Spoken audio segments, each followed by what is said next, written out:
자, 오늘은 우리 성령의 위격과 사역, 성령론에 대해서 같이 살펴볼 거예요. 저희가 처음 수업할 때는 제가 이제 성령론을 넣지 않았어요. 보통 지금까지 나온 그 조직신학 교재들에는 이 성령론이 없습니다. 이제 뭐 역사적으로 성령에 대해서 이렇게 크게 논쟁했던 것보다는 다른 데서 좀 논쟁이 많았고, 또 성령에 대해서는 성경에 이렇게 많이 기록하고 있지 않아요. 그래서 성령론이 좀 많이 일반 교재들에는 많이 빠져 있다 하는 거고요. 근데 최근에 책들은 좀 그래도 꽤 추가가 됐습니다. 성령에 대해서 상당히 좀 내용이 보충이 돼서 저도 오늘 성령에 대해서 좀 다루고, 우리 삼위일체 할 때 좀 다루긴 했는데 그래도 성령에 대해서만 본격적으로 다루면 좋을 것 같고, 또 우리 제자반 그 강의 중에 보면은 또 성령에 대해서 다루는 부분이 있어요. 우리가 교재도 읽고 해서 한번 같이 보도록 하겠습니다. 이제 이 위격이라는 말과 사역이라는 말이 조금 아마 익숙해지지 않았을까 생각해요. 그래서 이 위격, 사람으로 말하면 인격이죠. 인격, 나라는 사람에 대한 인격. 그래서 신에 대해서는 위자를 쓴다고 말씀드렸죠. 그래서 성령의 위격, 그러니까 성령은 누구이신가 하는 거고요. 성령의 사역, 성령은 무엇을 하셨는가, 이렇게 두 가지를 살펴볼 겁니다. 자, 오늘은 총 4가지 주제입니다. 성령의 위격, 그 다음에 성령의 사역, 그 다음에 성령 충만과 성령 세례, 그 다음에 성령의 은사와 열매. 이제 우리 교회들에 있어서 어떤 조금 문제가 되는 부분들이 대부분 여기 3번하고 4번이에요. 그래서 뭐 좀 이단적인 교회들이라든가 아니면은 약간의 이단성 시비들이 있는 그런 교회들이 이 성령에 대한 이해가 좀 많이 다릅니다. 그래서 이 부분을 우리가 살펴볼 텐데요. 우리 강의의 이제 장점이고 또 포커스가 뭐냐면 성경 구절을 가지고 우리 계속 정리해 나가고 있죠. 그래서 이런 문제들을 만났을 때 여러분들이 그 성경 구절을 잘 찾으시면 적절한 답을 줄 수가 있어요. 대처를 우리가 할 수 있다라는 것을 여러분들이 기억하시고 자, 한번 보겠습니다. 자, 먼저 우리 성령의 위격에 대해서 한번 살펴보도록 하죠. 자, 삼일체 하나님으로서 성령에 대해서 같이 보겠습니다. 요한복음 14장 27절에 보니까 보혜사 곧 아버지께서 내 이름으로 보내실 성령, 그가 너희에게 모든 것을 가르치고 내가 너희에게 말한 모든 것을 생각나게 하리라. 자, 예수님께서 하신 말씀이에요. 예수님께서 뭐라 하세요? 보혜사, 보혜사를 보내시겠다 그랬어요. 다른 말로 말하면 아버지께서 내 이름으로 보내실 성령, 그러니까 성령은 곧 보혜사다, 이렇게 표현할 수 있어요. 우리가 지난번에 그리스도도 보혜사다 이런 표현했어요. 그렇죠? 그리스도가 우리의 보혜사, 변호사다 이런 얘기 했어요. 근데 성령이 제2의 보혜사가 되시는 거예요. 자, 그래서 삼일체 하나님 중 삼위 하나님 이렇게 부를 수 있어요. 성부, 성자, 성령. 마지막 우리 성령 하나님에 대해서 살펴볼 겁니다. 그래서 여기 말한 것처럼 아버지와 아들이 보내신다, 혹은 아버지께서 예수님의 이름으로 보내신다. 우리 삼일체 할 때 여러분 기억나시죠? 원 3개 딱 그려놓고 아버지, 아들, 그래서 아버지로부터 나신 분이 성자, 성령은 아버지와 아들로부터 보냄을 받으신 분, 아버지와 아들이 함께 보내시는 분이 성령이다, 이렇게 말씀드렸어요. 그리스도의 영 이렇게 부르기도 합니다. 자, 성령의 본질, 먼저 인격성에 대해서 보죠. 이 표현을 여러분들이 잘 기억해 주세요. 성령은 인격체이십니다. 인격체. 자, 이 인격체라는 표현에 대해서 여러분들이 꼭 이걸 이제 이해해 주셔야 돼요. 우리가 인격체라고 말한다는 건 뭐냐면, 이제 여러분들 지금 수업 듣고 계시는데 이제 화면으로 이제 저를 보고 계시고 서로 보고 계시잖아요. 근데 인격체라는 것은 서로 어떤 대화가 되고 감정 교류가 있을 수 있고 그런 게 가능한 거예요. 예를 들어서 여기 이렇게 마우스가 있어요. 제가 마우스를 보면서 마우스야, 난 널 정말 사랑해. 이거 할 수 있겠죠? 할 수는 있어요. 근데 이 마우스가 저한테 그러진 않겠죠? 네. 저도 주인님 사랑합니다 이러진 않아요. 왜요? 이거는 그냥 사물이니까 그래요. 근데 예를 들어서 애완견이면 어느 정도 좀 가능하죠. 그쵸? 네. 근데 이 인격이라는 것은 인간만이 아주 깊이 느낄 수 있는 거예요. 그래서 서로에 대해서 좋을 수도 있고 또 서로 기분 나쁠 수도 있죠. 인격체이니까 가능한 거예요. 자, 성령도 바로 그런 인격성을 가지신 분이다 하는 겁니다. 그래서 성경에 보시면 내가 그를 너희에게로 보내리니 이렇게 표현하고 있고요. 또 그가 와서, 자 보시면 성령에 대해서 어때요? 사물처럼 취급하는 게 아니죠. 그렇죠? 그분 어떤 인격체처럼 부르고 있는 거예요. 만약에 사물이 아니었으면 어떻게 말하겠어요? 내가 그것을 너희에게로 보내리니 이렇게 말했겠죠. 근데 그렇게 표현하지 않고 그를, 뭐 그분을 이렇게 표현하잖아요. 인격적인 존재라는 거예요. 그래서 우리 잘못된 이해가 뭐냐면 성령을 어떤 사물이나 열처럼 이해하는 경우가 있어요. 에너지로 이해하는 경우가 있어요. 불처럼 이해하는 경우가 있어요. 불과 같은 성령 이렇게 표현할 수 있잖아요. 어떤 분들 그렇게 말하거든요. 여러분, 불과 같은이죠. 비유잖아요. 비유. 성령이 불이다 이렇게 말하는 게 아니고 불과 같은 성령, 그런 특징을 가지고 계시지만 기본적으로 성령은 인격체라는 거죠. 예를 들어서 예수님을 우리가 인격체로 바라보죠. 그래서 예수님 도와주세요. 꼭 내 옆에 계신 분처럼 성령도 그렇게 이해하시는 게 맞다는 거예요. 어떤 분들은 뭐 이렇게 막 마음속에 불덩어리가 막 들어왔다, 그걸 성령을 이해하는데 그건 성령의 선물이고요. 성령은 인격체이시다. 우리처럼 말하시고 들으시고 이해하시고 공감하시고 그런 분이다 하는 겁니다. 자, 또 하나 인격적인 특징이 뭐가 있냐면은 그들이 반역하여 주의 성령을 근심하게 하였으므로. 그렇죠? 예. 근심은 누가 하는 거예요? 사람이 하는 거예요. 사람이. 여기서부터 이제 짐승은 좀 덜하죠. 그렇죠? 짐승들 근심하나요? 가끔 주인이 밥 안 줘가지고 괴롭고 혼내가지고 슬플 땐 있지만 근심하진 않아요. 아, 나는 왜 애완견으로 태어나가지고 사람처럼 공부를 못할까? 너무나 아쉽다. 내 인생이 아니죠. 견생 어떻게 될 것인가? 그런 고민 안 하죠. 그런 근심 안 한다고. 이거는 인격체만이 할 수 있는 거예요. 그래서 감정을 가지신 존재다 하는 거죠. 아시겠죠? 그래서 왜 저기 집사님들 중에 아이들 키우시는 분들 보면은 아이들이 어려도 다 감정이 있어요. 그렇죠? 저희 집 애기 3살인데 감정이 있어요. 그래서 저하고 막 싸우거든요. 3살하고 43살하고 둘이 싸웁니다. 너 하지 마! 막 이러면서 싸우거든요. 왜냐면은 감정 있는 존재라서 서로 부딪히기도 하고 충돌하기도 하고 그러는 거거든요. 그러니까 성령도 우리 안에 마찬가지라는 거예요.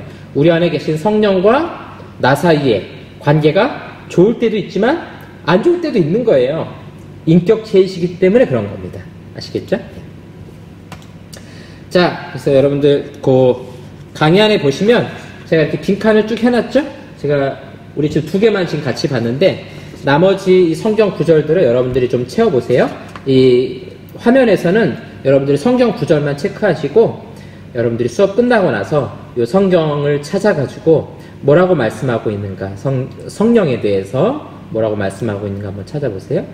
자, 보시면 2번째, 성령은 감정을 갖고 계세요. 이사야서 63장 10절에 보면. 그 다음에 의지를 갖고 계시죠. 고린도전서 2장 11절에 그렇게 표현하고 있어요. 그래서 여러분들이 2번째 줄에다가는 이사야서 63장 10절, 그 다음에 3번째 의지 쓰시고 고린도전서 2장 11절 이렇게 쓰셔서 꼭 성경 구절 여러분들이 한 번씩 찾아보세요. 네. 말씀을 찾으면서 하시면 굉장히 큰 유익이 있어요.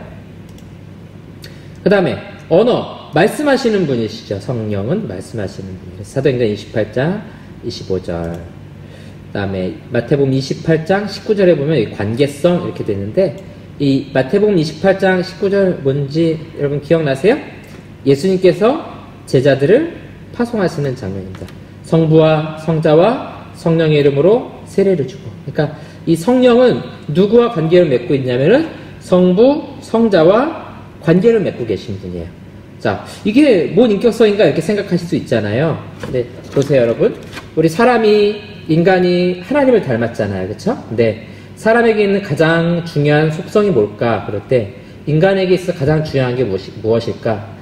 얼마 전에 그런 통계조사 했다 그러죠. 사람이 쓰고 있는 언어 중에 가장 아름다운 언어가 무엇일까? 1위가 뭐였을까요? 네, 사랑이었습니다. 사랑이라는 단어가 가장 아름다운 단어라는 거죠. 근데 사랑은요, 여러분, 혼자 사랑돼요? 혼자 안 돼요. 사랑은 반드시 관계 속에서 되는 거예요. 뭐 내가 나를 사랑해야 된다 뭐 이렇게 말하기도 하지만 사실 잘 생각해 보세요. 사랑한다, 그거는 무언가 대상이 있어야 돼요. 복수가 돼야 되거든요. 성부, 성자, 성령이 사랑의 관계인 거예요. 그래서 우리 인간이 사랑이라는 속성을 가지고 있는 거예요. 아시겠죠? 그때 우리가 이거 한번 했었어요. 그런 것처럼 성령도 성부와 성자 사이에 관계를 맺고 계신 분이시다. 이 인격적인 특징을 가지고 계신 거죠. 그 다음에 도덕성을 가지고 계신 분이시다. 요한복음 16장 8절 우리에게 어떤 도덕을 요구하시는 분이시죠. 그래서 성령은 인격적인 하나님이시다. 우리와 관계를 맺고 우리와 관계가 좋기도 했다가 안 좋기도 했다가 우리를 사랑하시기도 하고 또 우리를 돌보시기도 하고 우리를 불쌍히 여기시기도 하고 또 우리도 그런 하나님을 사랑하기도 하고 또 어떤 때 원망하기도 하고 그러죠. 인격적인 관계이기 때문에 그렇습니다. 그래서 어떤 사물이나 물체가 아니라 에너지가 아니라 인격적이신 분이시다 하는 걸로 여러분들이 정리를 하십시오. 자, 그 다음 신성에 대해서 좀 살펴보겠습니다. 이거 우리 3일째 때 좀 했던 거예요. 자, 베드로가 아나니아한테 말하죠. 내가 성령을 속이고 땅값 얼마를 감추었느냐? 그리고 나서 사람에게 한 것이 아니요 하나님께로다 이렇게 말씀하고 있죠. 그래서 성령을 곧 누구로 바라보고 있어요? 하나님으로 바라보고 있다 하는 거예요. 성령을. 자, 3일째 때 여러분 기억나시죠? 성부, 성자, 성령, 권능과 영광이 동등하시다. 기억나시죠? 그래서 성령도 하나님이시다. 아버지도 하나님, 아들도 하나님, 성령도 하나님이시다. 우리가 이렇게 고백을 했습니다. 자, 왜 이것이 중요하냐면 제가 이번 주에 그 주보에 이단에 대한 거 지금 계속 싣고 있는 거 아시죠? 이제 4번째 시간인데요. 여호와의 증인에 대해서 제가 실었어요. 거기 보면 여호와의 증인은 예수님을 하나님으로 생각하지 않아요. 피조물 중에 가장 먼저 나신 분 정도로 생각하고 있거든요. 그리고 성령에 대해서도 마찬가지예요. 신성을 인정하잖아요. 하나님으로 고백하지 않아요. 그 이후에 그래서 아버지, 성부, 성자, 그 다음 능력을 가지신 분 정도로 보고 있다고요. 그러니까 이런 이단적인 사상들이 고대로부터 계속해서 존재했다라는 거 여러분들이 이렇게 이해해 주시면 되겠어요. 그래서 성령을 하나님과 동등하게 바라보고 있다. 자, 우리가 잘 아는 신약에 나오는 축복기도 우리 목사님들이 예배 끝날 때 하시죠? 이렇게 손 딱 들고 이제는 우리 주 예수 그리스도의 은혜와 할 때 그 축복기도 축복이라고 말하는데요. 할 때 어떻게 합니까? 보니까 주 예수 그리스도의 은혜와 성자, 하나님의 사랑과 성부, 그 다음에 성령의 교통하심이 성령이죠. 그래서 축복도 성부, 성자, 성령. 그리고 성부, 성자, 성령이 같은 영광과 능력을 가지고 계신 거예요. 그러니까 성령의 능력이나 성부의 능력이나 같다는 거예요. 그래도 좀 성부가 훨씬 더 힘세겠지. 그렇지 않다는 거예요. 삼위일체 하나님이 동등하신 하나님이십니다. 그래서 이 축복 혹은 세례 이런 것에 삼위일체 하나님으로 성령을 인정하고 있다. 이런 하나님에 대해서 지금까지 주신학에서 많이 안 다뤘다는 게 참 신기하죠. 자, 그래서 모든 신적인 속성을 가지고 계십니다. 영원하신 분이시고 전능하신 분이시고 전지하시고 다 아시는 거죠. 현재 어느 곳에나 계신 분이시죠. 그리고 모든 신적 사역을 감당하십니다. 창조에 관여하셨고 중생, 우리 구원하는 일에 관여하셨고 영감, 성경을 기록하는 일에 관여하셨고 부활, 예수 그리스도의 부활에도 관여하셨고 그러니까 모든 하나님의 그 사역 가운데 성령께서 관계를 맺으시고 함께 동참하셨다. 자, 성령의 이름에 대해서 좀 살펴볼까요? 이거 이름도 여러분 책에 보시면 강의 안에 보시면 이렇게 빈칸을 해놨죠? 예, 빈칸에다가 한번 쭉 채워보시기 바랍니다. 자, 창세기 1장 2절에 보니까 땅이 혼돈하고 공허하며 흑암이 깊음 위에 있고 하나님의 영은 수면 위에 운행하시니라. 그래서 신이라고 썼는데 이게 하나님의 영 이렇게 쓰시면 더 좋겠죠. 하나님의 영. 예.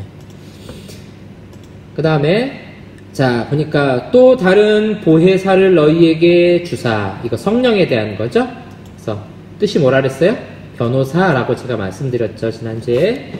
성령을 우리가 보혜사라고 이렇게 부른다는 겁니다. 또 하나 볼까요? 자, 너희는 다시 무서워하는 종의 영을 받지 아니하고 양자의 영을 받았으므로 우리가 아빠 아버지라고 부르짖느니라. 우리가 하나님을 아버지라고 부르는 근거가 어디 있다는 거예요? 양자의 영을 받았기 때문이죠. 이 양자라는 것은 그 어독션, 입양을 말하는 거예요. 입양. 입양된 아들이 된 거죠. 그래서 우리 양자의 영이라고도 부른다 겁니다. 자, 12개죠? 12개 한번 볼까요? 하나님의 신, 또 주 여호와의 신 이렇게 표현하는 데도 있어요. 또 아버지의 성령 이렇게 표현하는 데도 있죠. 진리의 영이라고도 우리가 표현합니다. 보혜사 이건 봤고요. 또 성령의 영 이렇게 표현도 하고요. 생명의 성령 이렇게 부르기도 합니다. 또 그리스도의 영 이렇게 부르기도 하고요. 양자의 영 우리가 봤고요. 그 다음에 아들의 영 이렇게 부르기도 하고요. 영광의 영 이렇게 부르기도 하고요. 그 다음에 대언의 영. 주로 이 영이라는 표현을 많이 쓰죠. 예.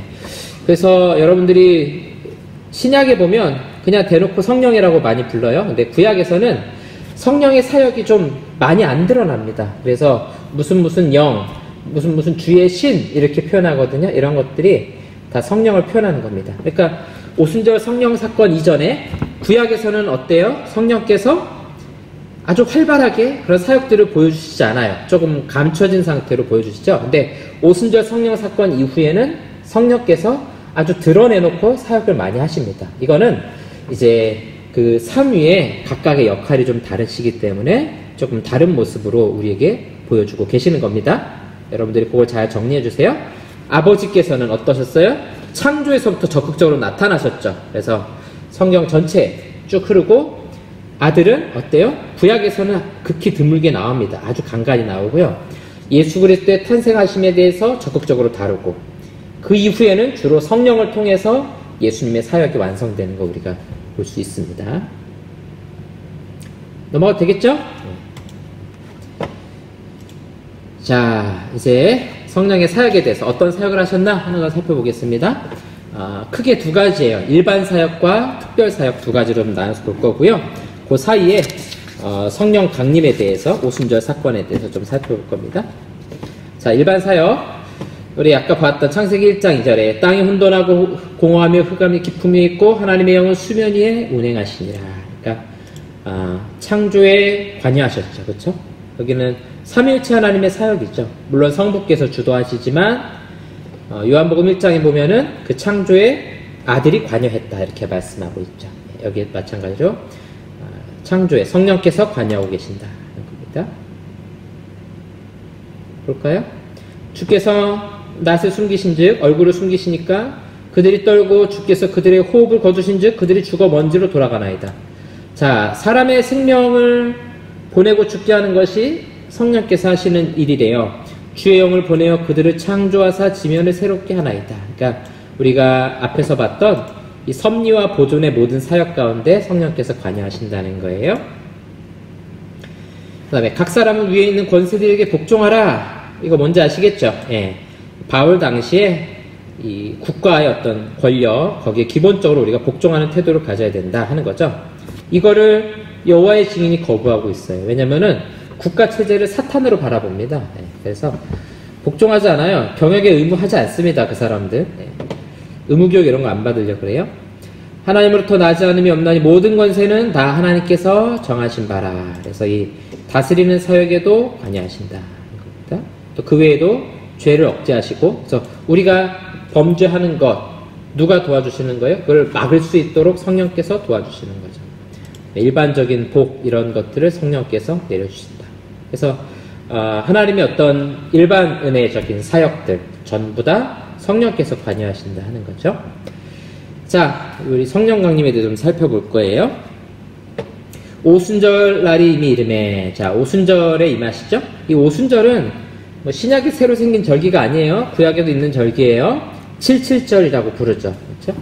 이제 주로 우리 구약에서 하지만 간단하게 말씀드리면 이 이스라엘 백성들에게는 절기가 어디서부터 시작이 되냐면은 출애굽을 기준으로, 그래서 6월절을 기준으로 절기가 시작이 돼요. 그래서 이 봄이거든요. 봄을 이제 1월 달로 시작을 하는 거예요. 그때서부터 77에 49, 그러니까 7주, 7주를 지나고 난 다음이 77절이 됩니다. 49일이죠. 그 다음 날이 50일째죠. 그날이 바로 오순절입니다. 그러니까 오순절은 언제예요? 6월절로부터 50일 뒤. 여러분, 예수님께서 언제 돌아가세요? 6월절 그때쯤 돌아가시잖아요. 그렇죠? 그 기억나시죠?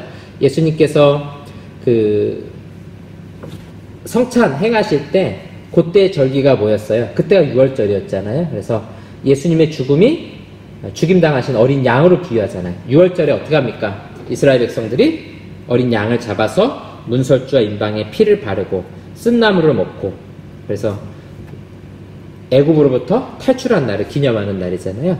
그날에 예수님께서 죽으신 거거든요. 그러니까 자신이 우리의 죄를 대신 짊어지시고 죽으시는 어린 양으로, 또 애굽에서 이스라엘 백성들이 나온 것처럼 우리를 죄와 사망에서 건져내신 주님으로, 제사장으로서 자신을 죽이신 그 사건을 보여주신 날이 바로 6월절이죠.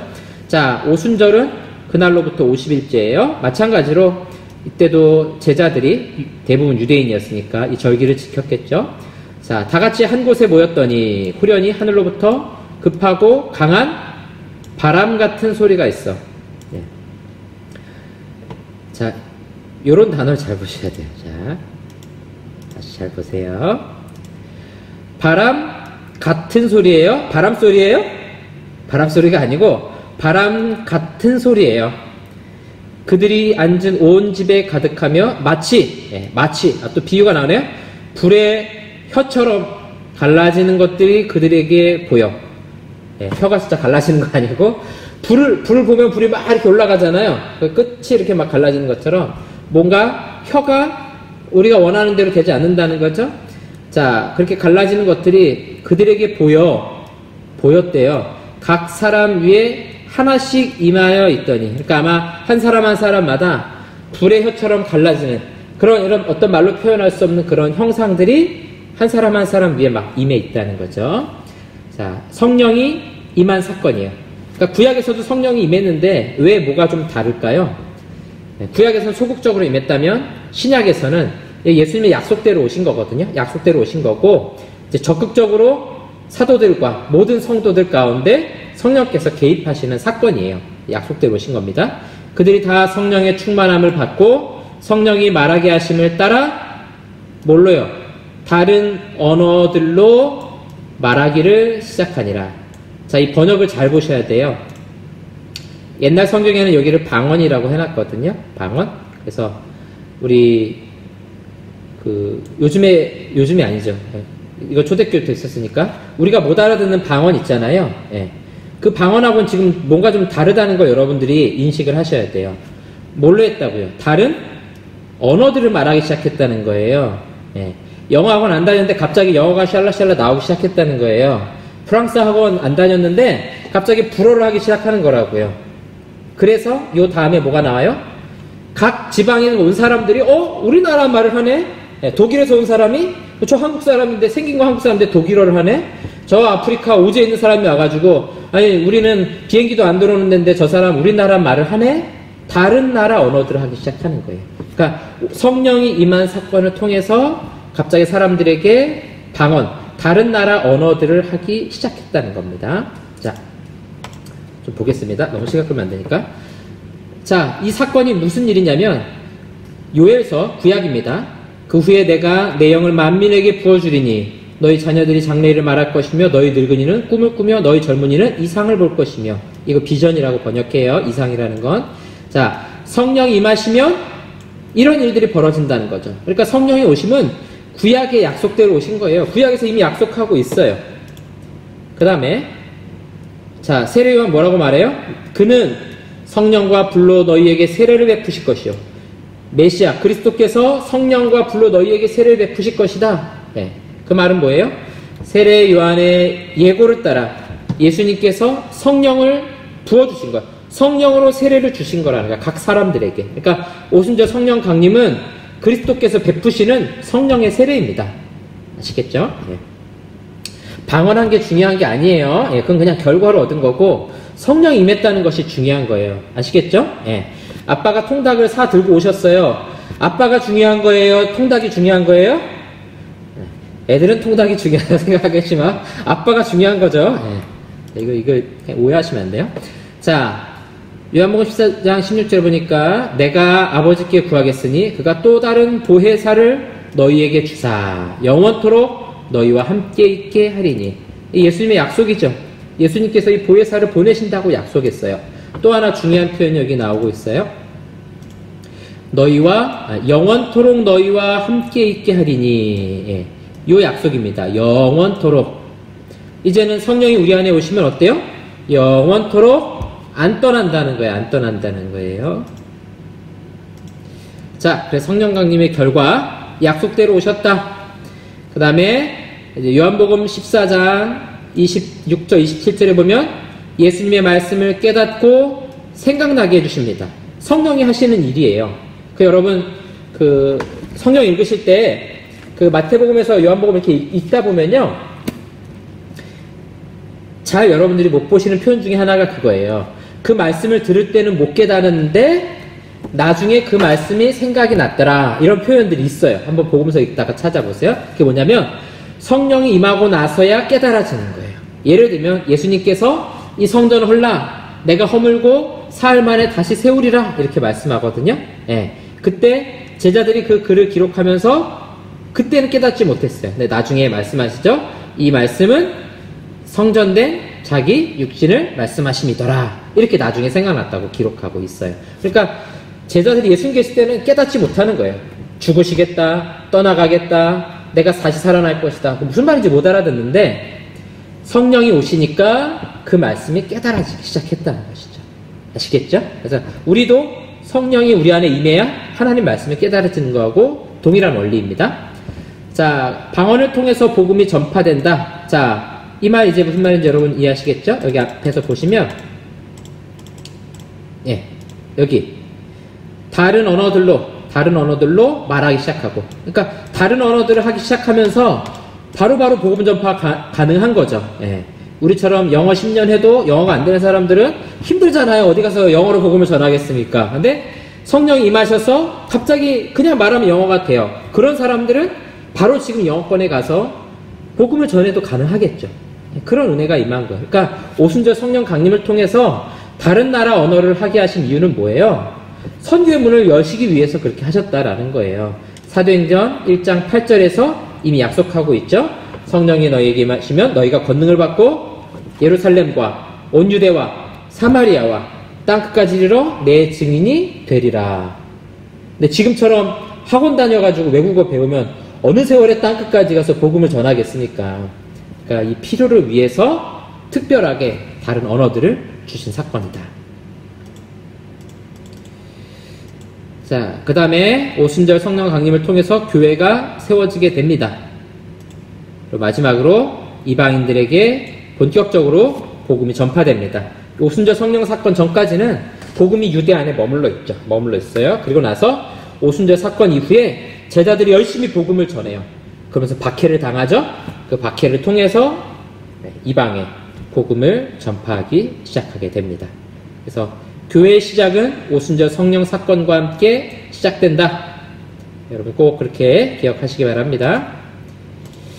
자, 그래서 구약과 신약의 이 오순절 사건을 좀 우리가 비교해 보겠습니다. 자, 구약에서 77절 다음날 오순절 6월절 후 50일이죠. 신약에서도 날짜는 똑같아요. 같은 오순절이지만 예수님의 부활 후 50일째 되는 날이다.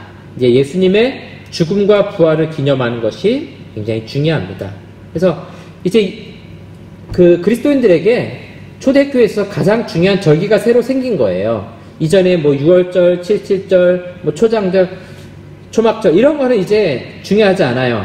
예수님이 부활하신 사건이 가장 중요한 사건이 됩니다. 그래서 예수님 부활하신 주일을 우리 예배하는 날, 성찬의 날로 기념하고 지키는 거예요. 그러니까 하나님의 교회가 그렇게 말하죠. 예수님도 6월절 지켰는데 너희 왜 6월절 안 지키냐? 여러분 신약 성경에서 제자들이 6월절 지켰다는 얘기 들어본 적 있으세요? 없죠? 77절이랑 초막절 지켰다는 얘기 들어본 적 있으세요? 없어요. 그런 날 없어요. 매주 첫날 이런 말은 써요. 그러니까 이제 주일에 모여가지고 하나님 앞에 예배하는, 성찬하고 말씀 듣는 것이 가장 중요합니다. 그러니까 지금도 우리에게는 제일 중요한 절기가 뭐예요? 주일입니다. 주일이 제일 중요한 절기예요. 그래서 우리가 예배를 그렇게 강조하는 이유도 주일이 가장 큰 절기예요. 그래서 우리는 일주일에 한 번씩 명절을 지키는 겁니다. 주일이라는 가장 중요한 명절을 우리가 열심히 지키고 있는 거예요. 자, 구약에서 이 오순절에는요 율법을 받았습니다. 출애굽하고 나서 시내산에 올라가서 율법을 받았어요. 이 표현이 굉장히 중요합니다. 신약에서는 뭘 받았어요? 성령을 받은 사건이에요. 이 줄 굉장히 중요합니다. 여러분 꼭 기억하세요. 구약의 오순절에서는 율법을 받았어요. 신약의 오순절에는 성령을 받았습니다. 그래서 이 구약에서는 율법을 통해 언약을 맺었죠. 출애굽기 19장 5절과 6절에 나와요. 근데 신약에서는 성령으로 말미암아 이제 새 언약을 맺게 됩니다. 근데 구약에서는 율법을 못 지켜요. 그러나 신약에서는 성령께서 율법의 요구를 이루어 주시는 겁니다. 그러니까 여러분, 이 구약에서의 절기와 신약에서의 절기는 어마어마한 차이가 있는 거예요. 구약은 율법으로 불가능했죠. 신약은 율법이 아닌 성령으로 모든 것이 가능하게 되는 겁니다. 자, 구약에서는 이 시내산 언약을 통해 하나님 백성으로 인정받았다면 이제는 우리가 하나님의 자녀로 인정받게 되는 겁니다. 그래서 모든 이방인들도 성령을 받으면 하나님의 자녀가 되는 겁니다. 그거를 처음에 제자들이 받아들이기가 쉽지가 않았어요. 어떻게 해서 그걸 인정하게 되느냐?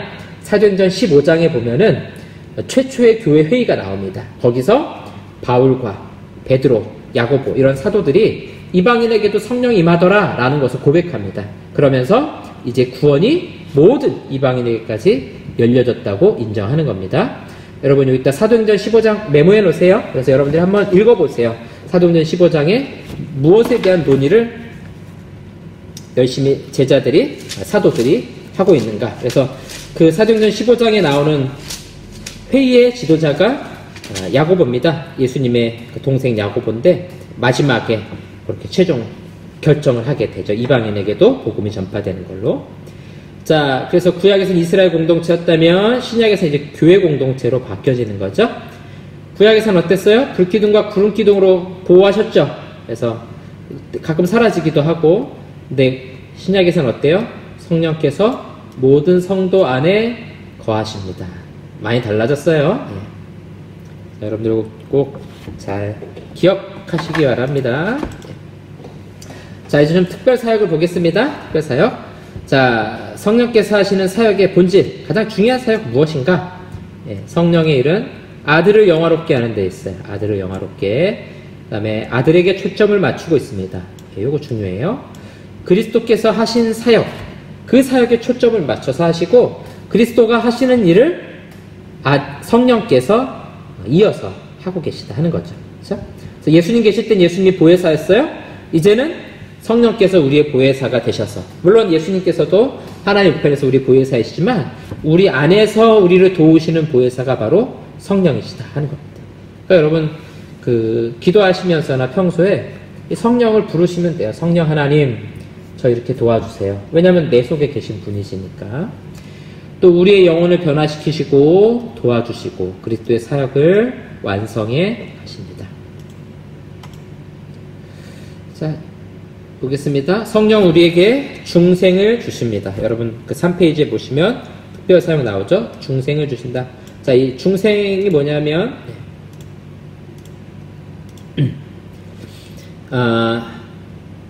제네레이션 세대 제네레이터 나타 이런 말이잖아요. 리제네레이션 다시 태어나는 거예요. 중생이라는 것은 다시 태어남. 이 한자에 보시면 이게 무거울 중자이기도 하지만 거듭 중자이기도 해요. 반복한다는 얘기거든요. 그래서 새롭게 다시 태어난다는 얘기입니다. 본어게인 이렇게 표현하기도 하는데 정확하게는 리제네레이션이 맞아요. 그래서 예수님께서 요한복음 3장에 보면 진실로 진실로 내게 이르노니 니고데모한테 하는 거죠. 사람이 물과 성령으로 나지 아니하면 하나님 나라에 들어갈 수 없느니라. 물과 성령으로 나지 아니하면, 여기 난다는 표현이에요. 그때 여러분 니고데모가 뭐라고 하는지 아세요? 제가 이렇게 나이가 많은데 어떻게 엄마 뱃속에 다시 들어가요? 그 말은 뭐예요? 다시 태어난다는 걸 말하는 거잖아요. 그러니까 이 물과 성령으로 한다는 것은 다시 태어난다는 거예요. 우리가 성령을 통하여서 새롭게 다시 태어난 거죠. 그렇죠? 여러분 예수님 믿을 때 세례 받으셨죠? 그렇죠? 물 이렇게 붓잖아요. 근데 원래 침례교는 물 안에 담그죠. 담그는 것도 본인들은 맞다고 하는데 세례 요한이 진짜 사람들 물 안에 담궜는지 잘 모르겠어요. 근데 그 물을 우리 물 속에 들어간다는 건 뭐냐면 죽는다는 거잖아요. 그렇죠? 구약에서는 홍해를 건너온 사건이잖아요. 죽는 거예요. 죽고 다시 살아난 겁니다. 네. 그래서 새롭게 다시 태어남. 우리 그 스크루지 할아버지 아시죠? 네. 그 할아버지가 하룻밤 꿈꾸고 어떻게 됐어요? 다시 새 사람으로 태어났죠. 네. 욕심쟁이에서 새롭게 태어났죠. 그런 식으로 우리 몸은 똑같은데 우리 속이 새롭게 다시 태어나는 겁니다. 이거는 꼭 성령을 통해서만 가능한 겁니다. 성령 없이는 불가능해요. 성령 임하시지 않으면은 절대로 중생할 수 없습니다. 두 번째, 성도가 중생할 때 성령 세례를 주십니다. 아까 우리 여러 번 표현 봤죠? 세례 요한이 말했죠? 그는 불과 성령으로 너희에게 세례를 주시리니 이렇게 표현했었죠. 또 예수님께서도 물과 성령으로 이렇게 말하고 있죠. 그러니까 성령으로 세례 우리 안에 물을 머리에 이렇게 붓는 것처럼 성령께서 우리 안에 임하는 사건입니다. 그래서 성경 보시면 유대인이나 헬라인이나 종이나 자유인이나 자 보세요. 유대인들은 유대인만 구원받는다고 생각했어요. 근데 이제 바뀌었어요. 유대인이든 헬라인이든 인종하고 상관없다는 거예요. 종이나 자유인이라는 것은 뭐 우리 다 자유인이지만 이 고대 뭐 아테네라든가 이런 도시국가에 가면은 자유인이 있고 종이 있었죠. 그렇죠? 자유인은 국가를 책임지는 한 사람 한 사람의 일원이에요. 그래서 뭐 아테네 같은 경우는 종은 전쟁에 나가지 못했어요. 종이 왜 우리나라를 지켜주냐? 우리나라는 우리 자유민들의 나라이다 이렇게 생각해가지고 국방의 의무는 그 자유인만 했습니다. 이건 시민권 가진 사람만 할 수 있는 거예요. 세금도 시민권 가진 사람만 냈어요. 특혜도 누가 받는 거예요? 시민권 가진 사람만 특별 혜택을 받을 수 있는 거죠. 종은 모든 그런 권한이 없어요. 의무도 없어요. 그런 거 할 수 있는 게 없습니다. 그러니까 이 자유인이라는 신분이 엄청난 것이죠. 네. 종이든 자유인이든 상관없이 뭐래요? 다 한 성령으로 세례를 받아 한 몸이 되었고 다 한 성령을 마시게 하셨느니라. 그러니까 이제는 어떤 혈통이라든가 가진 것이라든가 이런 거에 구애받지 않고 모든 사람이 다 성령을 받을 수 있다 하는 겁니다. 자, 성령 세례는 그래서 단회적인 사건입니다. 여러분 이거 잘 기억하셔야 돼요. 한번 성령 임하시면은 다시 성령을 받을 일이 없다는 거예요. 이거 이제 우리가 뒤에서 성령 충만이랑 다시 한번 살펴볼 거예요. 그 다음에 성령은 신자 안에 내주하신다. 예. 살고 계신다는 거죠. 내가 아버지께 구하겠으니 그가 또 다른 보혜사를 너희에게 주사 영원토록 너희와 함께 있게 하리니 앞에 살펴봤죠. 그 다음에 너희와 함께 거하시며 예. 우리 한 집에 산다는 얘기나 똑같아요. 너희 속에 계시겠습니다. 그래서 우리 속에 내주해서 살고 계신다 하는 겁니다. 그러니까 우리 모든 신자들, 성도들 마음속에 누가 계시는 거예요? 성령이 계시는 겁니다. 성령이 계시는 거예요. 그 다음에 성령께서 신자에게 인을 치신다. 예. 우리 이 표현 많이 보셨죠? 예. 구약에도 나오고 신약에도 나오고 뭐 요한계시록 이런 데 보면은 우리 이단들이 많이 하는 14만 4천 명 뭐 인침을 받은 자 막 이런 거 나오잖아요. 자 보시면 에베소 1장 13절 보세요. 약속의 성령으로 인치심을 받았으니 예, 자 여기서 인이라는 단어가 있어요. 예, 요게 스프라기조 뭐 이렇게 읽어요. 그래서 기본적으로 인이라는 건 뭐냐면은 봉투나 어떤 함을 닫는 겁니다. 닫을 때 마지막 딱 붙여가지고 여러분 그 편지 봉투 같은 거 보면은 마지막 그 요즘 청첩장 같은 거 마지막 이렇게 딱 테이프 같은 거 붙여서 마무리하잖아요. 그런 식으로 딱 닫을 수 있도록 찍어주는 겁니다. 뭐 이렇게 도장식으로 찍어가지고도 할 수 있거든요. 그 다음에 또 하나의 의미가 뭐냐면 소유권의 도장을 찍는 거예요. 그래서 저는 그런 거 잘 안 했는데 왜 학교 다닐 때 보면은 학생들 중에 이렇게 자기 물품에다가 스티커 이름 새겨가지고 이렇게 딱 붙이는 사람들 있잖아요. 그래서 강석훈 가져가지 마셔요. 이렇게 도장 붙여놓잖아요. 네, 그겁니다. 누구 소유라는 거예요. 이거를 뭐 낙인 같은 것도 그렇죠. 그래서 짐승이라든가 사람 노예한테 이런 불도장 같은 거를 직접 찍어요. 우리 소 도축하는 데도 보면은 그런 거 있잖아요. 그래서 주인 소유를 이렇게 그 짐승 엉덩이 같은 데다가 딱 찍어가지고 안 없어지도록. 예. 그러니까 인을 친다는 건 뭐예요? 주인이 누구인지 말해주는 거예요. 그건 안 없어집니다. 없어지지 않도록 박아놓은 거예요. 그래서 신자에게 인을 친다는 것은 우리가 하나님 자녀라는 거를 누구도 부인할 수 없게 만들어준다는 거예요. 그리고 우리가 누구의 소유라는 거예요? 하나님의 소유라는 것을 아주 정확하게 말해주고 있는 거예요. 그래서 요한계시록에 보면은 인침받아서 구원받은 자가 있고, 그 다음에 이제 13장에 가면은 소위 그 666 짐승의 숫자라고 말하는 그런 거래할 수 있는 그 당시에 뭐 마귀의 어떤 인이라고 할 수 있는 그런 게 등장하죠. 요즘에 또 자꾸 그런 얘기를 해요. 뭐 휴거 얘기 나오고 또 뭐 666 얘기 나오고 그러는데 제발 그런 거에 좀 안 넘어갔으면 좋겠어요. 그 666은 상징적인 숫자잖아요. 그렇죠? 그래서 뭐 바코드가 한동안 666이다 이제 그랬는데 지금 뭐 누가 그런 얘기 안 하죠. 또 뭐 베리칩이 666이다 뭐 이런 얘기 하는데 이거 시대가 바뀌어 아마 계속 바뀔 거예요. 그리고 이제 그런 칩도 필요 없어요. 예. 그냥 모든 사람이 다 이렇게 인식될 수 있는 기술이 이미 발달이 돼가지고 뭐 그런 거 하고 이런 시대가 아니에요. 참고로 제가 한 20년 청년 될 때쯤이었나? 그때 롯데월드에서 그 여기 그 메인 놀이시설 하는 데서 그 바깥에 석촌호수인데 나가는 데 있죠. 그 무슨 아일랜드였던가요? 롯데월드 안 가본 지 오래돼서 이런 생각이 안 나네요. 네, 거기 나가는데 이거 무슨 기계가 고장이 나가지고 여기다가 이렇게 도장 같은 걸 찍어줬어요. 네.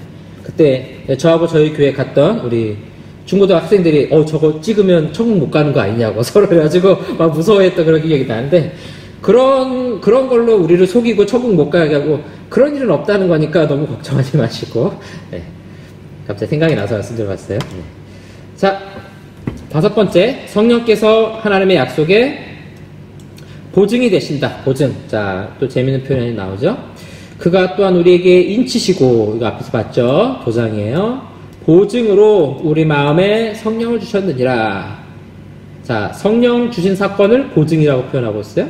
근데 우리도 뭐 보증금 잘 아시잖아요. 보증금, 그쵸? 예.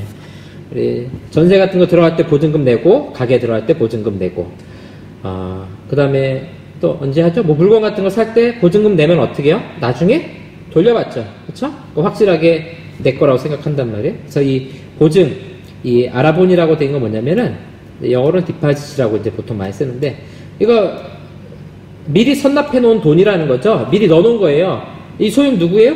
내 소유가 되는 거거든요. 이게 확실하다는 걸 어떤, 뭐 영어 성경에서는 개런티 한다 뭐 이렇게도 표현하고 하는데, 그러니까 우리가 구원받았다는 확실한 어떤 보증서, 표징이 뭐냐? 성령이 우리에게 임하신 사건이 바로 그 확실함을 보증해주는 사건이라는 겁니다. 그러니까 성령이 우리 안에 계시다는 것 자체가 우리가 구원받은 하나님의 자녀라는 약속의 표라는 것입니다. 그러면 성령이 우리 안에 계신 걸 어떻게 알 수 있습니까? 단순합니다. 여러분, 하나님 살아계신 것이 믿어지십니까? 네, 믿어지시면 내 안에 성령이 계신 거예요. 왜냐하면 그걸 믿게 하신 분이 성령이시기 때문에. 자, 정리해 보겠습니다. 성령 우리에게 중생을 주시고요. 성령 세례를 베풀어 주시고요. 그다음에 신자 안에 성령은 내주하고 계시고요. 신자에게 인을 쳐주십니다. 그래서 인 친다 그래가지고 어디 내 이마에 어디 보이지 않는데 뭘 이렇게 도장을 찍어 놓으셨나? 네. 아무리 찾아봐도 그런 거 없어요. 네. 우리는 보이지 않는 인이에요. 네. 그 다음에 성령께서 하나님의 약속에 보증이 되신다.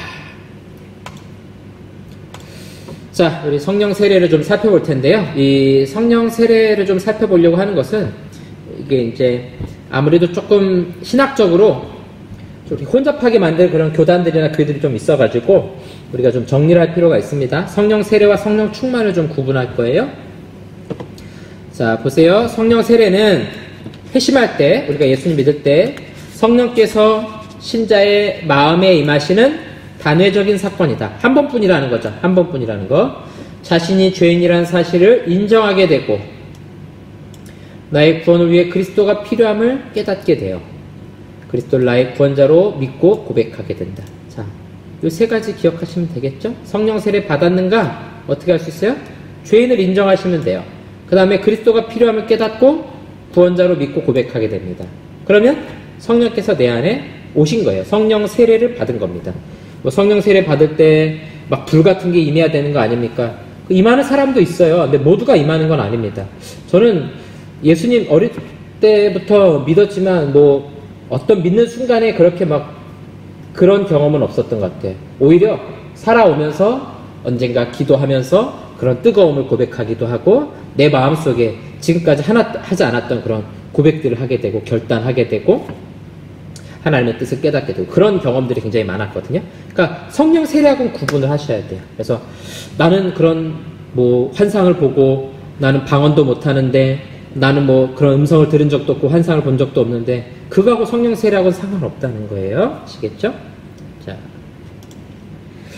자, 한번 성령 세례를 받으면 다시 받을 필요가 없어요. 왜냐하면 성령께서 신자 속에 언제나 내주하시기 때문에 아까 약속하셨죠? 영원토록 너희와 함께하리니 우리와 함께 하신다 약속하신 거예요. 자, 이제 성령 충만을 좀 볼 거예요.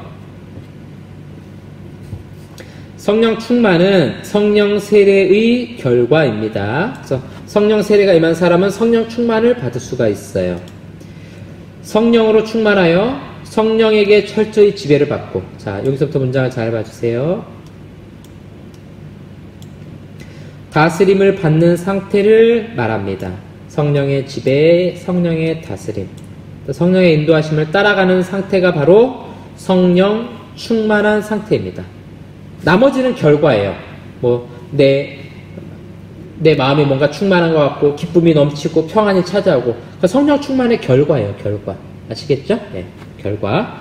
이 결과하고 그 자체를 혼동하시면 안 돼요. 아시겠죠? 내가 마음이 평안하다 그래서 항상 성령 충만한 건 아닐 수 있어요. 예? 월급이 올라가지고 마음 평안한 거는 성령 충만하고 상관이 없다니까요. 예, 그거하고 좀 다르다는 거예요.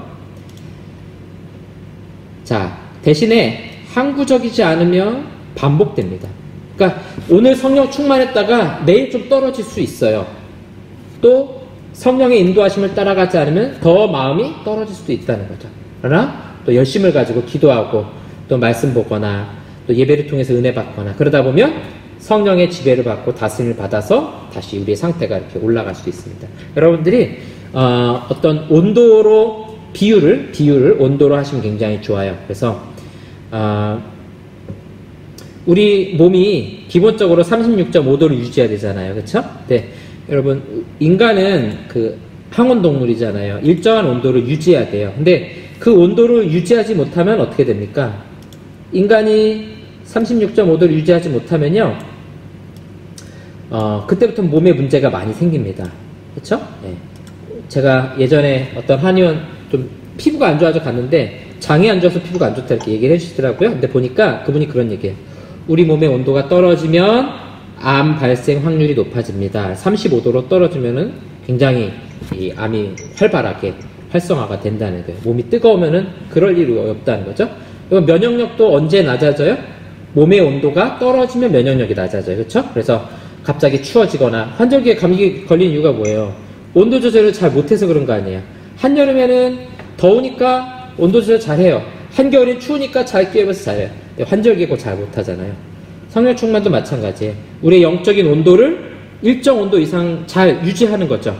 예배라든가 말씀이라든가 경건생활이라든가 또 하나님의 뜻이 무엇일까 이런 것들을 잘 분별해서 영적인 온도가 높으면 성령 충만한 상태를 유지하는데 그러지 못하는 거죠. 나 자신을 잘 관리하지 못하고 그러면은 성령 충만하지 못할 때도 있다는 거죠. 반복되기 때문에 내가 좀 식어져 있어도 언제든 다시 뜨겁게 또 성령 충만해질 수 있다. 이렇게 생각을 하시면 됩니다. 그 다음에 성령의 인도를 받지 않고 살게 되면 잃어버리게 되는 것이고 그 다음에 회개를 통해서 다시 찾을 수 있는 것입니다. 그러니까 성령이 우리 안에 충만한 성령도 우리와 관계를 맺고 있다고 말씀드렸죠. 근심하시는 분이고 감정을 가지신 분이에요. 그래서 우리가 성령을 기쁘시게 하지 않으면 우리와 성령과의 관계가 소원해지게 돼 있어요. 그게 이제 성령 충만하지 못한 거예요. 자, 그래서 좀 구분을 해보겠습니다. 성령 세례와 성령 충만. 네. 성령 세례는 성령이 주도하십니다. 그렇죠? 성령이 처음 우리에게 임하시는 것은 내가 하는 게 아니에요. 하나님이 주시는 거예요. 근데 성령 충만은 어때요? 나와 성령이 함께 해야 돼요. 예. 그냥 가만히 누워가지고 성령 충만 되겠지 그렇게 되지 않아요. 하나님께서 우리에게 회개와 또 경건에 힘쓰는 일들을 하라고 반복해서 말씀하고 계세요. 우리의 노력을 요구하고 계신다는 거예요. 성령 충만은 단회적이죠. 성령 세례는 단회적이죠. 성령 충만은 반복적입니다. 그래서 항상 성령 충만을 위해서 기도하고 힘쓰고 해야 되는 거예요. 성령 세례가 필요한 이유, 우리의 구원을 위해서. 그래야 구원받으니까. 성령 충만은요, 우리 성화, 영적인 경건한 삶을 위해서.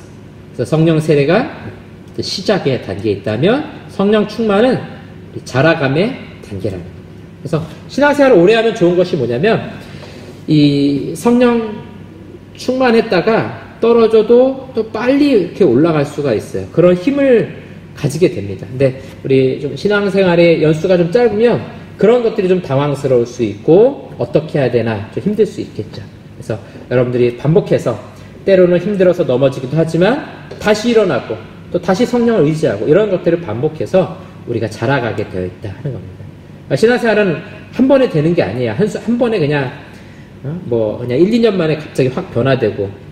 제일 조심해야 될 게 그거예요. 엄청 방탕하게 살다가 갑자기 어느 날 하나님 만났다 그래가지고 1, 2년 만에 막 목사님 되고 막 간증하러 다니고 그런 사람 좀 사기가 많아요. 그래서 여러분 항상 조심하셔야 돼. 네, 그런 거 조심하셔야 될 필요성이 있어요.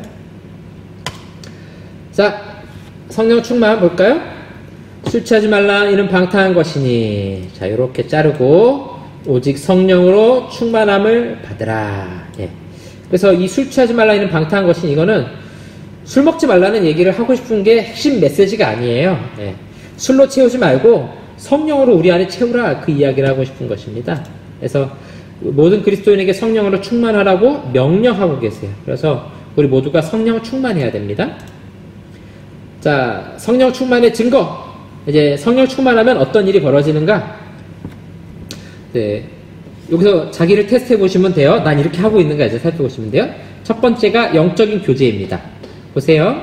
시와 찬송과 신령한 노래들로 서로 화답하며. 자, 여기는 어때요? 이런 앞에 있는 것들을 가지고 서로, 그러니까 이 영적인 교제, 다른 성도들과 이렇게 교제하는 거죠. 어떤 분은 굉장히 기도도 많이 한다 그러고 뭐 밤마다 계시를 받는다고 하는 분이 계신데 그분은 성도들하고 어울리질 않아요. 그러면서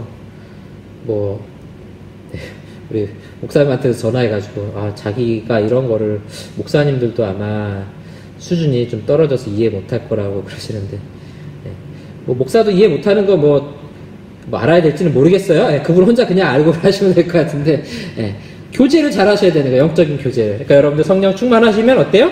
다른 사람 만나는 거 즐겁고 이렇게 얼굴 보는 거 재밌고 그러셔야 돼요. 자, 서로. 그 다음에 두 번째가 전심으로 드리는 예배. 그래서 보시면 너희의 마음으로 주께 노래하며 찬송하며. 이 앞에서는 서로였죠? 여기서는 어때요? 하나님 앞에. 그러니까 성령 충만하면 옆에 관계가 좋고 성령 충만하면 위로 하나님께도 예배 드리는 거.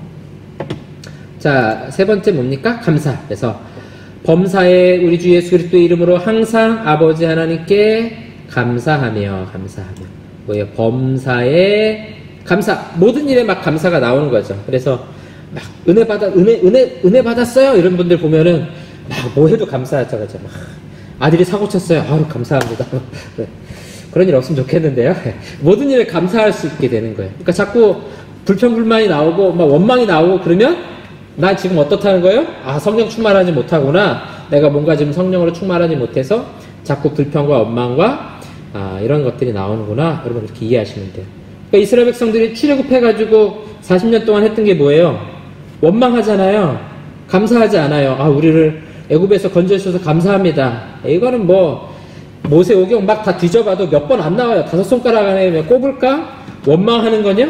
손가락으로는 셀 수가 없어. 발가락까지 동원해도 못 셀 정도 그냥 원망과 불평 엄청 많이 하거든요. 이게 성령 충만의 증거예요.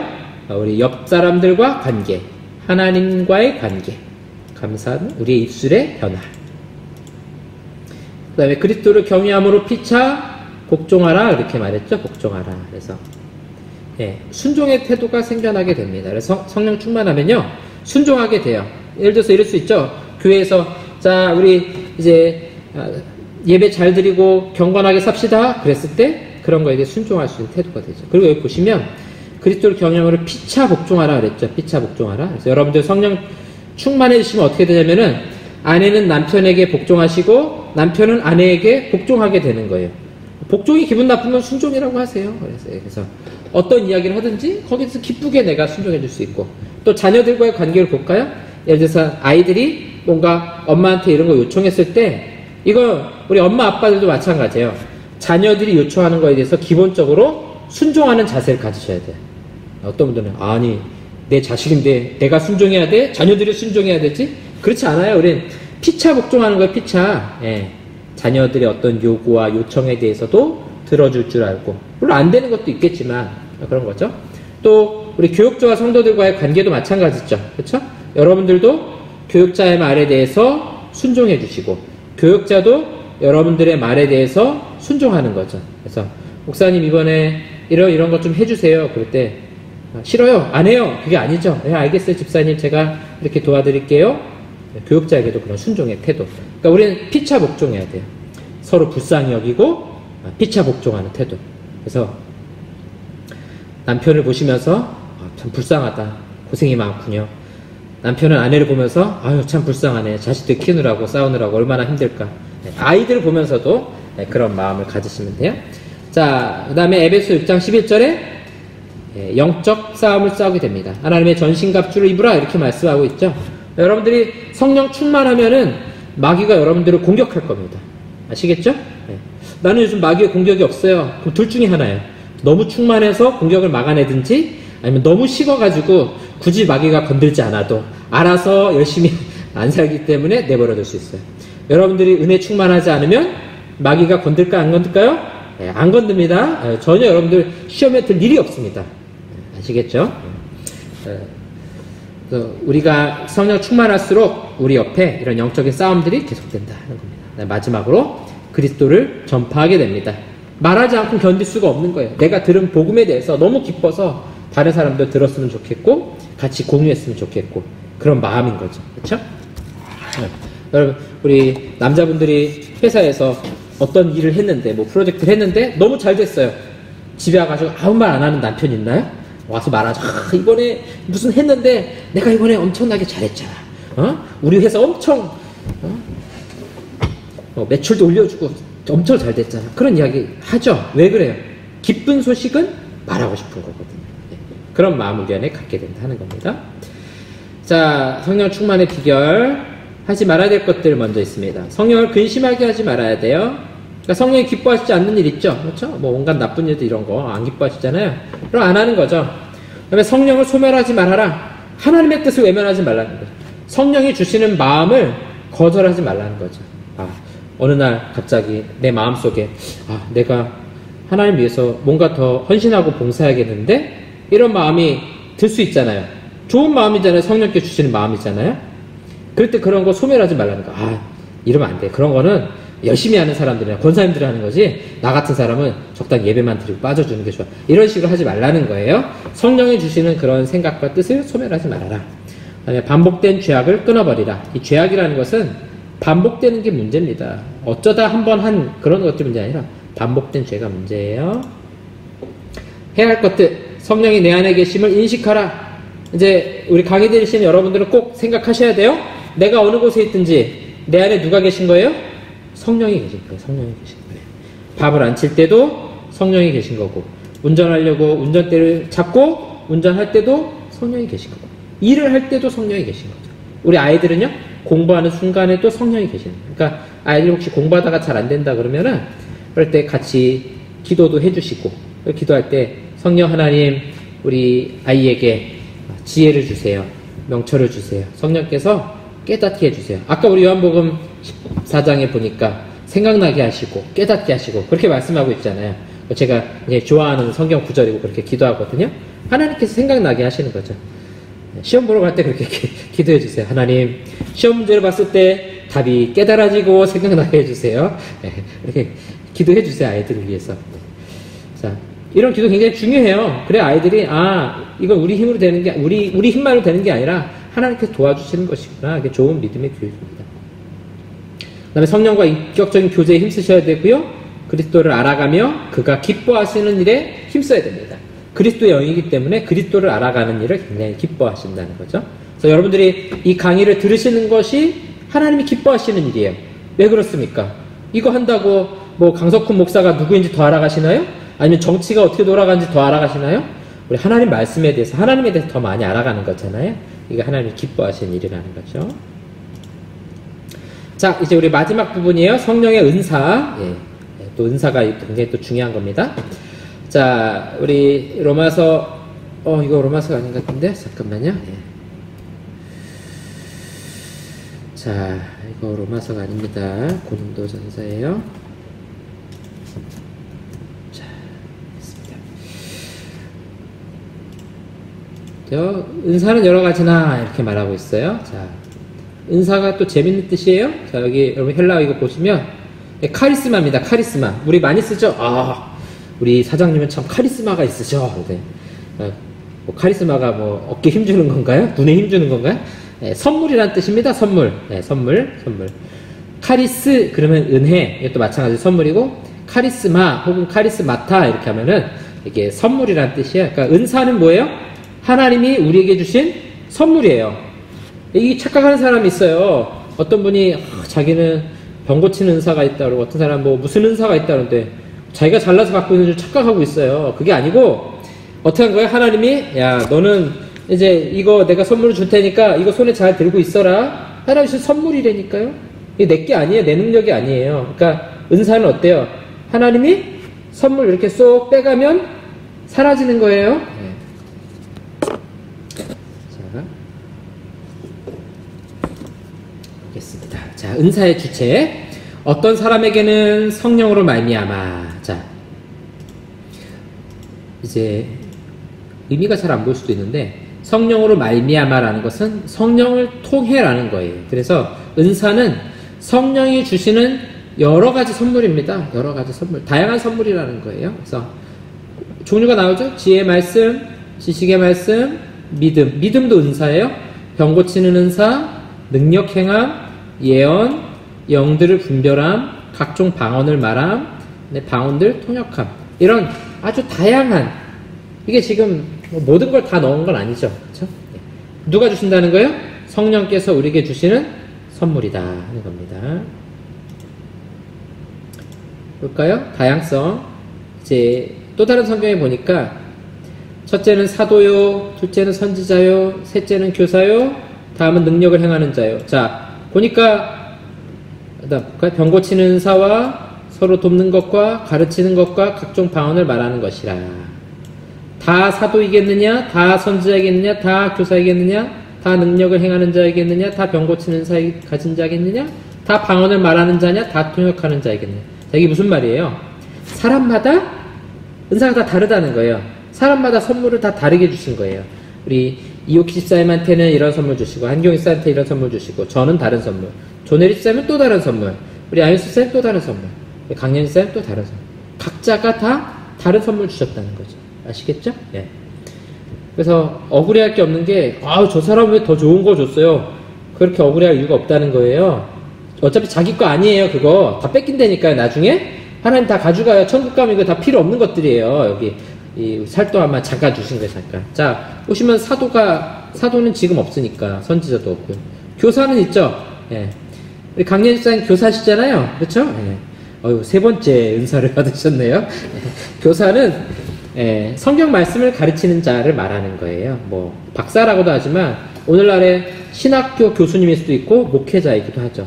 그렇지만 어때요? 아이들을 가르치는 거는 우리 집사님들, 선생님들이 직접 가르치잖아요. 교사 은사 받으신 거예요.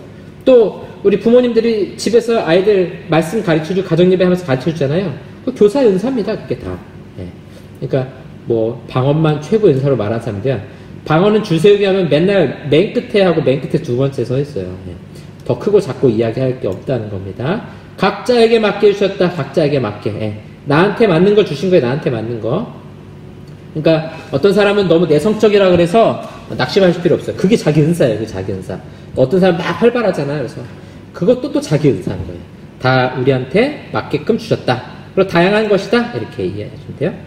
이 배경은 아시죠? 이 고린도 교회가 이런 은사를 가지고 서로 싸웠다. 워낙 받은 은사가 많아요. 막 병 고치는 은사. 그거 대단해 보이잖아요. 그렇죠? 목사가 설교단에서 설교하는 것보다 갑자기 내려와가지고 암으로 죽을 병에 걸린 사람 한 번에 기도했더니 암이 다 나았더라. 그게 훨씬 더 위대해 보이잖아요. 그렇죠? 그러니까 우리 눈에 자꾸 그런 거 현혹되거든요. 그러니까 고린도 교회가 막 싸운 거예요. 자기 은사가 더 대단하다. 병 고치는 은사가 대단하다. 옆에서는 무슨 소리냐. 나는 천사의 말을 할 줄 안다. 또 옆에서는 천사의 말 하면 뭐냐냐. 딴 사람 말 알아듣지도 못하는데 이러면서 서로 막 싸우니까 은사는 그러려고 싸우라고 준 게 아니라는 것을 이야기해주고 있는 거죠. 그렇죠? 우리 강연 집사님들은 아이들 이제 많으니까 이제 그런 상황 아시겠지만 아이들마다 잠깐만요. 제가 좀 이거 열고 한번 여쭤볼까요? 강연 집사님? 예, 들리세요? 하시는데 저한테 안 들리네. 이거 어떻게 해야 되지? 예.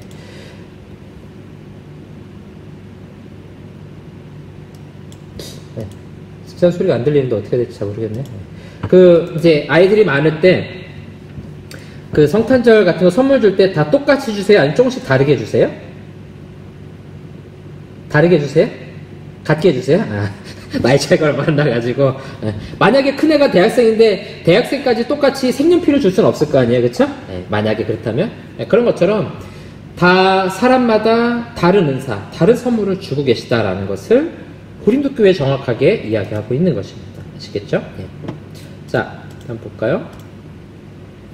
내가 사람의 방언과 내 은사에는 한계가 있어요. 그 뭐냐면 방언과 천사의 말 할지라도. 자, 이거 지금 누구 들으라고 한 소리예요? 고린도 교회 지금 은사 가지고 싸우는 사람들한테 한 얘기야. 뭐 방언, 무슨 천사의 말, 무슨 은사 이런 거 다 할 줄 알아? 사랑이 없으면 뭐라고요? 소리 나는 구리와 울리는 꽹과리. 이 고린도 여기에 꽹과리는 없었겠죠? 이거 우리나라 번역이겠죠? 소리 나는 구리는 뭘까요? 꽹과리보다 더 시끄러운 거 있는가 모르겠는데 아무튼 뭐 이렇게 때려가지고 소리가 나게 하는 그런 것들이 사랑이 없으면요 아무 의미 없는 그냥 두들기는 소리밖에 안 되는 거예요. 저희도 어릴 때 농악대가 맨날 초등학교 때 학교 끝나고 연습하는데 뭐가 이렇게 박자에 맞춰서 뭐 다단딴딴 해야 그 소리가 있죠. 가끔 혼자 연습하는 애들 있거든요. 혼자 막 두들겨요. 그 옆에서 들으면은 아주 괴롭습니다. 그냥 지옥의 소리 같고. 왜냐면 그게 나한테 의미가 없으면요 아주 시끄러워요. 우리 가끔 드럼 연습하는 형제들 보면은 음악하고 맞지 않고 혼자 막 연습하는 거 듣잖아요. 굉장히 괴롭습니다. 왜냐면은 이게 뭔가 이렇게 어울릴 때 아름다운 소리가 되는 거예요. 혼자 울려가지고는 의미가 없는 거예요. 은사도 마찬가지예요. 사랑 없으면은 아무것도 아니라는 거예요. 예언한 능력 있고 뭐 비밀과 지식을 알고 무슨 이런 믿음이 있어도 사랑 없으면 뭐라고요? 아무 쓸데없는 거라는 거죠. 무슨 의미가 있겠어요, 그게? 아무리 병 고치는 은사가 있어도 그거 뭐 교회에 유익이 되지 않으면 무슨 의미가 있겠어요? 자기가 영광을 받을까요? 은사를 가지고 서로 자랑하고 다투던 고린도 교회 하는 이야기죠. 사랑이 없으면 은사 무의미해요. 그래서 사랑이야말로 최고의 은사예요. 아까 믿음도 은사였잖아요. 믿음, 소망, 사랑. 사랑도 최고의 은사입니다. 그래서 뭐 나는 다른 은사는 없어요. 열심히 사랑하고 섬기는 것밖에 못해요. 그게 최고의 은사 받은 거예요. 그렇게 하는 거예요. 자, 은사의 목적 아주 간단합니다. 자기의 덕을 세우고 예언하는 자는 교회의 덕을 세우나니. 보세요. 방언을 말하는 자는 자기의 덕을 세우고. 여기까지 끊어야 돼요. 잘 구분해 주세요. 방언. 뭐 오늘날 방언하신 분도 계신데 그 방언하는 건 누구한테 유익한 거예요? 자기한테 유익한 거예요. 자기한테. 그렇죠? 근데 예언하는 자는, 예언은 뭐냐면 뭐 미래에 무슨 일이 일어날 겁니다. 그게 아니고요. 이거 하나님 말씀 계시를 전달하는 겁니다. 이 당시엔 성경이 다 완성되지 않았기 때문에 지금 완성됐으니까 목사가 설교를 하면 돼요. 근데 이 당시에는 다 완성이 안 돼서 계속 계시를 받고 있었어요. 그렇게 하는 사람은 교회의 덕이 된다는 거죠. 그렇죠? 말씀을 전하면 모든 사람이 덕이 되는 거예요. 방언은 자기 자신에게만 된다는 거죠. 그래서 뭐라고 말해요? 영적인 것을 사모하는 자인즉 교회의 덕을 세우기 위하여 그것이 풍성하기를 구하라. 그러니까 우리한테 있는 은사는 다 뭘 위해서요? 교회의 덕을 세우기 위해서, 교회에 유익하기 위해서 우리에게 은사를 주신 것이다. 덕이 안 되면 어떻게 해요? 하나님께서 그냥 가져가시는 거예요. 그래서 우리 한국교회가 과거에 막 70년대, 80년대 이럴 때는 신유의 은사, 병 고치는 은사 많이 받았어요. 근데 요즘엔 별로 없죠? 그렇죠? 우리 주변에 가끔 그런 은사 받은 분 계시다고 하는데 별로 없어요. 왜 없는 줄 아세요? 지금 종합병원이 잘 돼 있어가지고 신의 은사 없어도 하나님의 나라 세우는데 문제가 없습니다. 근데 그렇지 않은, 예를 들어서 아프리카 최근에 한 10년 전쯤에 알제리 이런 데서 이런 은사들이 굉장히 많이 일어났어요. 예를 들면은 많은 사람들이 모이는 마을에서 환상이 보인다든가 병 고치는 은사가 막 일어나가지고 사람들 막 도왔거든요. 거기 그런 환경, 그럴 수밖에 없는 환경인 거죠. 그러니까 교회의 덕을 위해서라면 하나님께서 필요한 은사를 주시는 거예요. 오늘날 같으면 어떤 은사가 더 필요할까요? 뭐 병 고치는 은사도 좋을 수 있겠지만 예를 들면 매스미디어라든가 이런 이 시대에 꼭 필요한 메시지를 전달하거나 시대에 필요한 방식으로 바꿔서 전할 수 있는 그런 은사들이 훨씬 더 많이 필요할 수 있겠죠. 그래서 은사는 다 뭘 위해서? 교회를 위해서 필요한 것이다. 싸우려고 준 거 아니라는 거예요. 또 하나, 성도를 온전하게 하여 봉사일을 하게 하며 그리스도의 몸을 세우려 하심이라. 교회를 세우기 위한 거죠. 교회를 튼튼하게 세우기 위해서 이런 은사를 주셨다 하는 거죠. 그래서 교사 은사 받으신 분들은 아이들을 통해서 교회를 잘 세우도록, 다른 봉사의 은사를 받으신 분은 그 봉사를 통해서 교회를 세워가기 위해서 필요한 것이다. 반대로 말하면 교회를 세우지 않으면 어떻게 된다고요? 없어질 수 있다는 거예요. 그 은사는. 그 다음에 은사와 질서. 하나님은 무질서의 하나님이 아니시오 화평의 하나님이시라. 그러니까 은사라는 것도 결국은 질서 안에 있어야 된다. 교회의 질서를 따라야 돼요. 예를 들어서 내가 병 고치는 은사가 있다. 내가 막 성도들 불러다 막 병 고쳐주고 그러면 안 된다는 거예요. 교회의 질서를 따라 목사님한테 와서 목사님 병 고치는 은사가 있는데 해도 되겠습니까? 그때 해도 됩니다 라고 하면 하는 거지만 해서는 안 됩니다 그럼 안 하는 것이 옳아요. 그 은사는 교회의 질서를 세우는 데 필요한 것이지 자기 영광을 위해서 필요한 게 아니라는 거죠. 모든 것을 품위 있게 하고 질서 있게 하라 라는 말씀을 꼭 기억해야 돼요. 정리해볼까요? 은사는 성령이 주신 여러가지 선물입니다. 다양해요. 각자에 맞게 주셨어요. 맞춤식이에요. 사랑이 없으면 무의미합니다. 교회의 덕을 세우기 위한 것이에요. 교회에 그리스도의 몸을 세우기 위한 것이고요. 교회의 질서를 따라야 됩니다. 종합해보면 뭐예요? 교회를 세우기 위한 도구예요. 하나님께서 왜 은사 주셨는가? 교회를 세우기 위한 것이다. 그래서 방언의 은사 받으신 분들은 요즘에도 이제 방언하시는 분들 계신데 반드시 자기의 유익을 위해서 사용하시면 돼요. 교회의 덕을 위해서. 근데 그 방언하고 그걸 통역할 수가 없잖아요. 사람들한테. 지금은 그런 통역 은사가 안 필요합니다. 왜냐면은 설교자들이 하나님 말씀을 전하기 때문에 특별한 경우에는 필요하지 않거든요. 그래서 그런 분들은 반드시 교회를 위해서 또 성도들 위해서 기도하는 데 사용하셔야 돼요. 방언 은사 받으신 분들은 오늘날은 꼭 그렇게 사용하셔야 된다는 거죠. 덕이 안 되면 빼앗길 수도 있다. 자, 이제 우리 마지막 사랑의 열매 성령의 열매 볼 겁니다. 갈라디아서 5장에 보니까 성령의 열매는 사랑과 희락과 화평과 오래 참음과 자비와 양선과 충성과 온유와 절제니 9가지 성령의 열매를 말하고 있어요. 성령이 내주한 성도의 삶 속에서 필연적으로 꼭 열매를 맺게 돼 있어요. 그쵸? 우리 속담에 콩 심은 데 뭐가 납니까? 콩이 나겠죠? 팥 심은 데는 팥이 나겠죠? 그래서 우리가 이런 열매를 맺는 것이 아주 당연한 겁니다. 그래서 이거는 우리 인격의 성숙과 밀접한 관계가 있어요. 보세요. 은사는 굉장히 외적인 것들이었죠. 교사라든가 병고침이라든가 방언이라든가 예언 다 외적인 거예요. 겉으로 드러나는 것들이에요. 근데 열매는 어때요? 다 우리 안에서 드러나는 거, 안에서 우리 속에서 맺어지는 것들이 대부분이거든요. 그래서 이 열매는 우리 인격 성숙과 관련이 있어요. 은사는 성숙하고 상관없어요. 인격 이상에도 뭐 은사 받을 수 있어요. 선물이니까 그냥 일방적으로 주시는 거니까. 근데 이거는 열매는 우리가 힘쓰고 애써서 맺어야 되는 것들이에요. 그래서 우리의 내면과 굉장히 관련이 있는 것들입니다. 자, 보겠습니다. 이렇게 9가지 열매 여러분들이 잘 정리하셔야겠죠? 그래서 예수님께서 하신 말씀 볼까요? 좋은 나무가 나쁜 열매 맺을 수 없고 못된 나무가 아름다운 열매를 맺을 수 없느니라. 그러므로 콩 심은 데 콩 나고 팥 심은 데 팥 난다 라고 예수님께서 말씀하시는 것 마찬가지예요. 뭐라 말씀하세요? 그들의 열매로 그들을 알리라.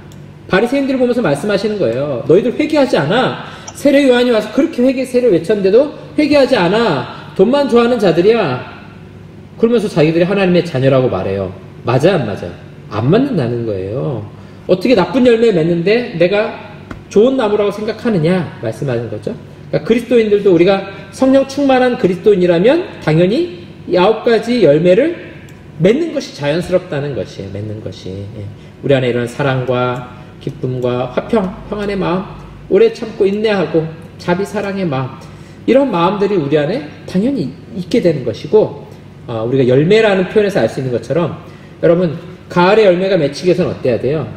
여름의 뜨거운 때 앞에서 다 이겨내야 돼요. 그런 것처럼 열매 맺기 위해서는 시간이 걸리는 겁니다. 갑자기 하루아침에 우리가 사랑의 사람이 된다? 그런 일 별로 없습니다. 갑자기 절제의 사람이 된다? 그런 일 별로 없어요.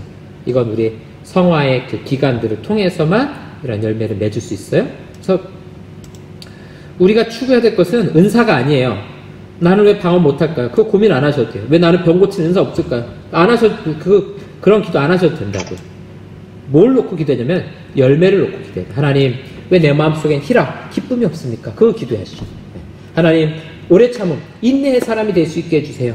그렇게 기도하셔야 되고, 하나님, 온유의 사람, 모든 사람에게 따뜻하고 화내지 않고 그런 성품을 가질 수 있는 이런 열매를 놓고 우리가 기도하는 것이 맞아요. 그래서 성령의 열매야말로 그가 누구인지를 정확하게 보여줍니다. 그래서 여러분들은 이 성령의 열매를 맺는 열매 사람들이 되셔야 돼요. 자, 열매 맺는 삶을 위해서 첫 번째, 마지막 페이지네요. 자, 열매는 누구나 맺을 수 있습니다. 우리 모두가 다 열매 맺을 수 있어요. 왜냐하면 우리 안에 성령이 계시기 때문에 자연스럽게 열매 맺을 수 있는 겁니다. 여기 보시면 절제 있잖아요. 이거 이제 막 어렵다고 하시면 되는데, 여러분 다 절제 사람 될 수 있습니다. 성령이 계시기 때문에 가능해요. 자, 그 비법을 제가 지금부터 공개할 테니까 잘 보시고요. 자, 성령의 열매를 맺기 위해서는 우리에게 책임이 있다. 이게 굉장히 중요해요. 우리 책임이 있어요. 아까 성령 충만도 우리 책임이 있는 것처럼 우리에게 책임이 있어요. 자, 열매를 맺는 데는 시간이 걸려요. 하루아침에 되는 거 아닙니다. 그 다음에 인내가 필요합니다. 조금 하다 포기하시면 안 돼요. 내가 올해는 사랑의 사람이 돼야지 해서 다른 사람들 사랑하고 용서하고 하다가 어느 순간에 지치고 포기할 수 있어요. 아유, 그래, 안 돼. 저 인간은 안 돼. 나도 안 돼. 그리고 포기하지 마시라는 거예요. 인내의 시간이 필요하다는 거예요. 그 다음에 마지막으로 겸손, 믿음, 훈련 가운데 열매가 자라가게 되는 겁니다. 그냥 안 돼요. 그냥 안 되고, 우리에게 겸손이 필요하다는 건 뭘까요? 내가 그렇게 부족한 자임을 인정하는 것이 필요하고, 믿음, 하나님을 향한 우리의 믿음, 그 다음에 그 위에 훈련. 예를 들어서 여러분들이 이 시간마다 내가지고 이렇게 공부하고 배우는 것도, 이런 것도 일종의 훈련이거든요. 이런 훈련들을 통해서 우리가 열매 맺는 삶을 살아갈 수 있다 하는 것입니다. 우리 성령에 대한 강의는 여기까지 하도록 하겠습니다. 그래서 우리 좀 성령에 대한 부분 앞부분 정리했고요. 오늘 성령 충만과 또 성령 세례도 받고 은사와 또 열매까지 같이 살펴보았습니다. 그래서 우리 수업 들으시는 분들은 올해 요 앞에 보이시죠? 9가지 보이시잖아요? 네, 거기서 하나를 딱 찍으세요. 나는 이게 좀 부족하다. 이 열매를 맺어봐야지. 그런 거룩한 목표를 놓고서 열심히 또 훈련도 하고 자기 절제도 하시고 기도하시면 이런 아름다운 열매를 다 맺게 될 줄로 믿습니다. 자, 수고 많으셨습니다. 우리 여기까지 하고 수업 마치도록 하겠습니다. 질문 없으시죠? 네, 수고하셨습니다.